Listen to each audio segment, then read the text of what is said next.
Hallelujah, hallelujah, hallelujah, hallelujah. प्रभु की स्तुति हो। आज हम परमेश्वर के वचन में मैं जवानों को, उन माता पिता को, उन बच्चों को एक विशेष बुराई से बचाने के लिए और उन्हें सही उनके जीवन में कदमों को रखने के लिए और उनकी भलाई न रुके, उनकी भलाई होने के लिए हम आज परमेश्वर के वचन से बातचीत करेंगे। इससे पहले हम इस कोरस के साथ जाएंगे ताकि प्रभु हम सबों को हिम्मत और आशीष दे।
प्रभु यीशु मसीह के योजना के अनुसार परमेश्वर आज आपको बहुत बहुत बहुत आशीष देने वाला है। नीति वचन की पुस्तक और उसका प्रथम अध्याय और उसके अंतिम 33वीं आयत में इस प्रकार से कहे, परंतु जो मेरी सुनेगा वो निडर बसा रहेगा। परंतु जो मेरी सुनेगा वो निडर बसा रहेगा और बेखटके सुख से रहेगा। परमेश्वर का मकसद हमारी खुशी के लिए है। हमारे इस भयावह वातावरण में सबसे बड़ी बात बाइबल कहती है, जवानों इसको अपना लो। जवानों, लोगों, इसको प्राथमिकता दो। पौलुस ने कहा, परमेश्वर के वचन को अपने हृदय में बसने दो। आज मैं आपका ध्यान कुछ बातों पर खींचूंगा। परमेश्वर के वचन में लिखा है, यशायाह की किताब उसका 46 और 4 पद में, मैं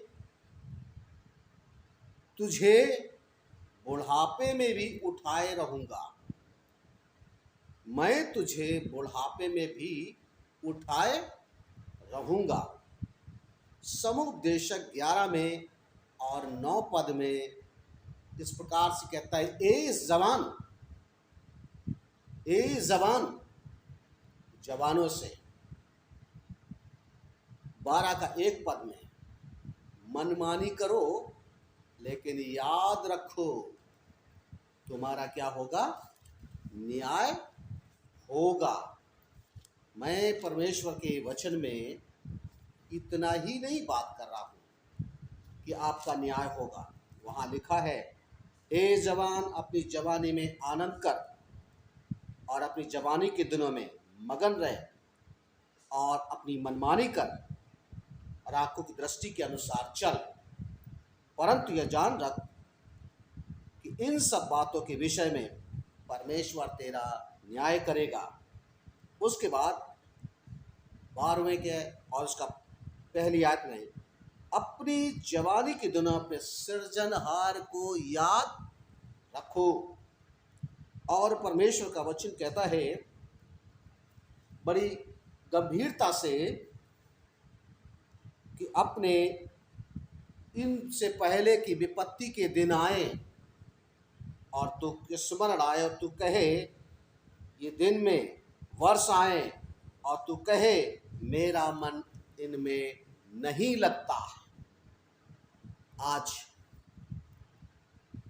मेरे अजीजों, विपत्तियां परमेश्वर कभी आपके जीवन में आने से नहीं रोकेगा। परमेश्वर जब विपत्ति क्यों नहीं रोकता है?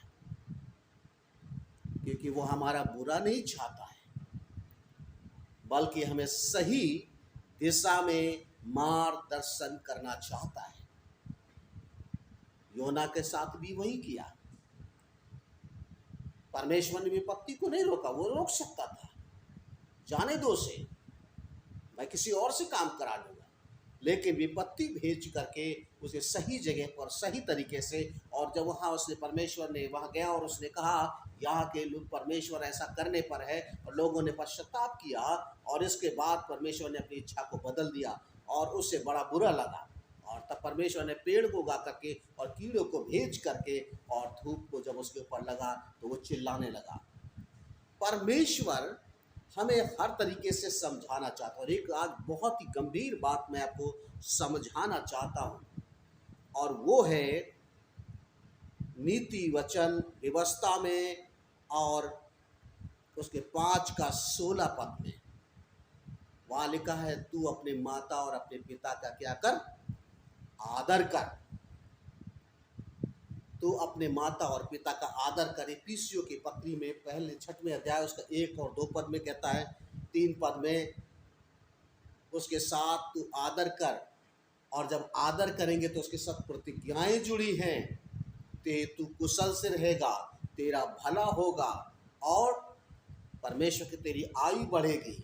परमेश्वर हमारे लिए जो शिक्षाएं परमेश्वर के वचन में दी हैं, ये इसलिए दी है हमारी भलाई के लिए, हमारे बच्चों की भलाई के लिए, हमारे लोगों की भलाई के लिए। परमेश्वर का वचन कहता है बड़ी अच्छी से, नीति वचन और उसका 19 का 26 में, वहाँ पर बड़े एक अच्छी अद्भुत बात लिखी है, और परमेश्वर के वचन में जो लिखा है वो हमारी उन्नति और भलाई के लिए है।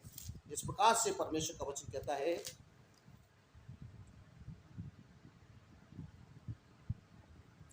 19 का नीचे 17 का और 6 पद में, जो बूढ़ों की शोभा उसके नाती पोते हैं और बाल बच्चों की शोभा उसके माता पिता हैं। परमेश्वर का वचन हमें ये भी बताता है, हमारे माता पिता जब बाल पके हैं, बाइबल कहती है परमेश्वर जन्म से लेकर मृत्यु तक उनका अगुआ है, हमारा अगुआ है। लेकिन परमेश्वर का वचन कहता है, मैं बचपन से लेकर, जन्म से लेकर और बाल पकने तक अपने उठाए रहूँगा, और इसके बाद मैं आगे भी उठाऊँगा, परंतु बच्चों के हाथ में सौंप दूँगा। मेरे अजीजों, परमेश्वर के वचन में आज तमाम मैं लोगों को देखता हूँ, तमाम जवानों को देखता हूँ जो अपने माता पिता का तिरस्कार करते हैं। कितने लोग हैं उनके दुनिया में ना होने के बाद उनकी कब्रों पर बैठकर रोते हैं। ये मैं किसी धर्म और जाति से बात नहीं कर रहा हूँ। आज ये तमाम लोग हैं, उनके जब दुनिया से चले जाते हैं तब उनको याद कर करके फूट फूट कर रोते हैं, ऐसा ऐसा ऐसा ऐसा, पापा ने ये किया, मम्मी ने ये किया, वो किया, हमारी कितनी उसमें भलाई की, लेकिन जब जिंदा थे तो हमने उनकी इज्जत नहीं की। और जिसके कारण से परमेश्वर का वचन कहता है कि हमारे आज की याद करने से कोई फायदा नहीं है। जब आपकी पर उनको ज़रूरत है, उस समय आपको, जब आपको ज़रूरत थी, उंगली पकड़ के उन्होंने संभाला और आपको इस स्तर तक लाकर खड़ा किया, तो अब आपकी जिम्मेदारी है कि आप उनकी उंगली पकड़ करके, उन्हें हाथ पकड़ करके और उस मंजिल तक ले चलें जहाँ तक परमेश्वर ने उनके लिए योजना ठहराई है। उनकी मदद करें, उनकी अगुवाई करें, उनके साथ रहें, उनको प्यार करें, उनको आदर दें। बाइबल कहती है, यदि तू निडर रहना चाहता है तो परमेश्वर की बात को सुन, क्योंकि परमेश्वर चाहता है, क्योंकि बाइबल में नीति व्यवस्था विवरण और उसका 27 का और 16 पद में इस प्रकार से लिखा, श्रापित है वो पुत्र, श्रापित है वे पुत्र पुत्रियां जो अपने माता पिता का अनादर करते हैं, बेइज्जत करते हैं, बात बात में उनकी कमजोरियों को, उनकी अवस्थाओं को, उनकी दुर्बलताओं को लेकर के उन पर चीटा कसी, बात बात में उनका तिरस्कार, उनका अनादर, उनके लगती चुभती बातें, और वो अंदर ही अंदर घुट करके और चुप शांत हो जाते हैं। परमेश्वर का वचन कहता है, उन जवानों से अपने श्रापित हैं वो लोग, या वो जवान या वो पुरुष जो अपने माता पिता का अनादर करते हैं। बाइबल में परमेश्वर ने व्यवस्था 5वें अध्याय और उसकी 16वें आयत में इस प्रकार से कहा, परमेश्वर ने आदेश दिया कि तो अपने माता पिता का आदर कर। हमें अपने माता पिता का आदर, जब वो इस संसार में दुर्बल अवस्था में हैं, जर्जर अवस्था में हैं, उनके बाल पक चुके हैं, उनके शरीर साथ नहीं दे रहे हैं, उनकी आंखें साथ नहीं दे रही हैं, उनके कान नहीं साथ दे रहे हैं, उनके दांत साथ नहीं दे रहे हैं, उनके हाथ साथ नहीं दे रहे हैं, उनमें इतनी शक्ति नहीं है, तब हमें जिम्मेदारी है कि हम उन माता और पिता की इज्जत करें, उनका आदर करें, उनका प्यार करें, उनकी देख रेख करें, उन्हें संभालें। परमेश्वर का वचन कहता है, क्योंकि दूसरा तीमुथियुस 3 अध्याय में परमेश्वर के दास पौलुस ने भविष्यवाणी की थी, क्योंकि अंतिम दिनों में ये बातें और बढ़ जाएंगी।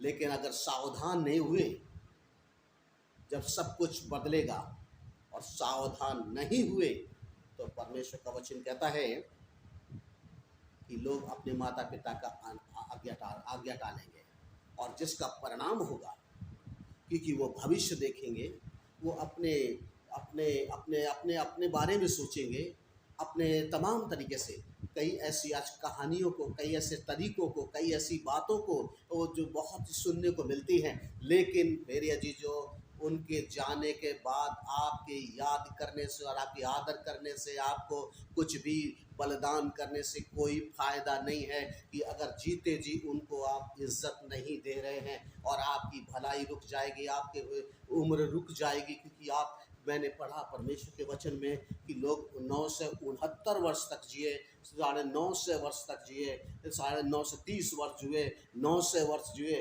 तमाम लोगों की ज़िंदगी के बारे में आज हम खींच करके कहाँ आ गए हैं, जहाँ हम कहते हैं हमारी ज़िंदगी का कोई भरोसा नहीं है।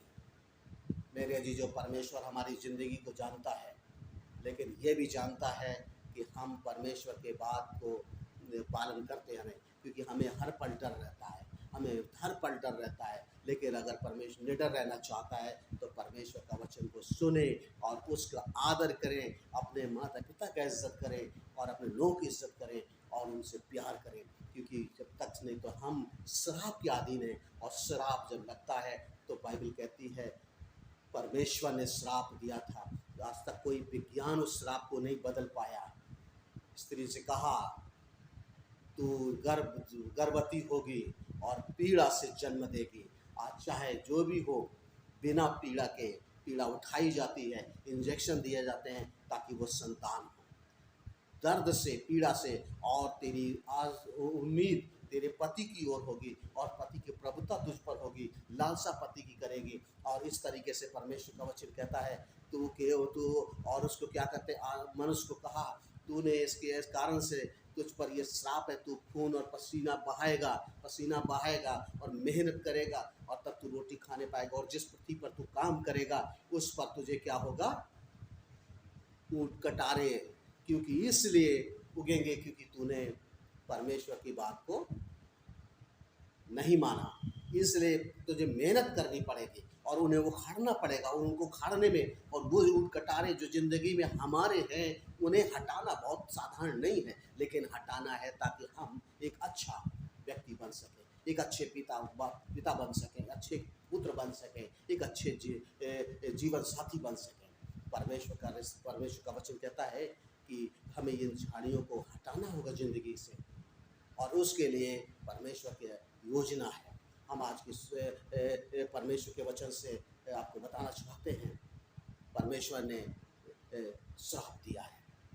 ये श्राप जब परमेश्वर का दास अब्राहम ने परमेश्वर पर विश्वास किया था और जब उसके साथ चल रहे थे, परमेश्वर के सब कुछ किया आशीष दे रहे थे और उन्नत कर रहे थे, बढ़ा रहे थे, लेकिन ये जब वो बलिदान उन्होंने भेंट चढ़ाई, बलि चढ़ाई, और वो जरा सी झपकी लगी और परमेश्वर ने कहा श्राप दिया, तेरी संतान 400, तू रहे या न रहे, तेरी संतान 400 वर्ष तक दास बन करके रहेंगी, और 430 वर्ष में आज़ाद हुई वो मिस्र में जाकर इस्राएलियों के रूप में। आज परमेश्वर का वचन बताता है परमेश्वर ने हमें हमारे श्राप, हम चाहे किसी भी जाति धर्म में हों, लेकिन हमारे माता पिता हैं, हम पुत्र और पुत्रियां हैं, हमारी जिम्मेदारी कि हम अपने माता पिता की इज्जत करें, उनसे प्यार करें, उनके बारे में सोचें, हम अपने बारे में नहीं। हम समय निकालें, उनसे पूछें वो किस तरीके से गुजर रहे हैं, क्या सोच रहे हैं, कैसा उनको महसूस हो रहा है। कभी उनके मुस्कुराहट पर, आपकी देख करके,